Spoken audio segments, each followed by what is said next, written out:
मोक्ष, मुक्ति, परमात्मा, प्रेम, ये तीनों शब्द ही पर्याय रूप में हैं। इनकी ज़रूरत क्यों पड़ती है? सबसे पहले तो हम ये समझ लें कि इनका अर्थ क्या होता है।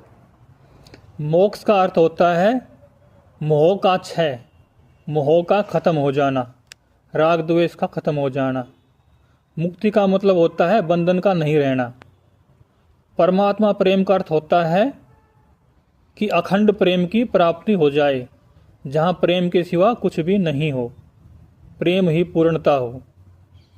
भावार्थ में इन दोनों तीनों शब्दों का एक ही अर्थ है। फिर मोक्ष की, मुक्ति की, प्रेम की जरूरत क्यों पड़ती है? अगर इन शब्दों को थोड़ा सरल कर लें तो मनुष्य ही नहीं, हर जीव, 84 लाख योनियों में जो भी जीव हैं, सक्रिय हैं, निष्क्रिय हैं, अगर उनमें चेतना है, महसूस करते हैं, तो सभी को एक चीज़ चाहिए होती है, दुख से निवृत्ति। अब उसको दुख से निवृत्ति कह लो या सुख की प्राप्ति कह लो। जैसे कि बुद्ध भगवान ने कहा है, सारे ही संतों ने कहा है कि संसार एक दुख है। अब दुख है, साथ में उस दुख को मिटाने का उपाय भी सारे संतों ने एक ही साथ में बता दिया है कि दुख की निवृत्ति, संसार एक दुख है, दुख का कारण तृष्णा है। जैसा कि बुद्ध भगवान के 4 आर्य सत्य में कहा गया है। भक्ति मार्ग में भी तरह तरह से समझाया गया है कि परमात्मा प्रेम से ही सुख की प्राप्ति होती है। लेकिन फर्क ये है, ज्ञान मार्गी दुख को दूर करता है और परमात्मा का प्रेमी भक्त होता है, वो दुख को दूर करने की बाद में सोचता है, वो पहले परमात्मा को प्राप्त करने की पहले सोचता है।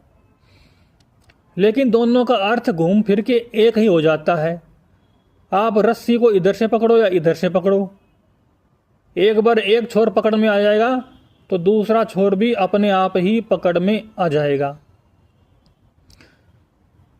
तो जो बंधन है उसका कारण है जीवन की अव्यवस्था। अव्यवस्था क्या है? या तो हम किसी चीज़ को गलत तरीके से देख लेते हैं, जो चीज़ जैसी है उसका जो स्वभाव है उसको हम पहचान नहीं पाते हैं और उसका फिर मिसयूज कर लेते हैं, तो हमें दुख होता है। हम उसका दुरुपयोग करते हैं तो हमें दुख होता है। या हम कुछ अपनी क्षमता से, संभावना से बाहर करने की सोचते हैं, क्योंकि आयुर्वेद में कहा है कि शरीर और मन को उतना ही काम में लेना चाहिए जितनी उनकी क्षमता है। जब हम क्षमता से कुछ बाहर करते हैं तो शरीर और मन को कोई ना कोई चोट लग ही जाती है। बस इतनी सी ही कहानी है। यही हर जीव की, हर मनुष्य की चाहत है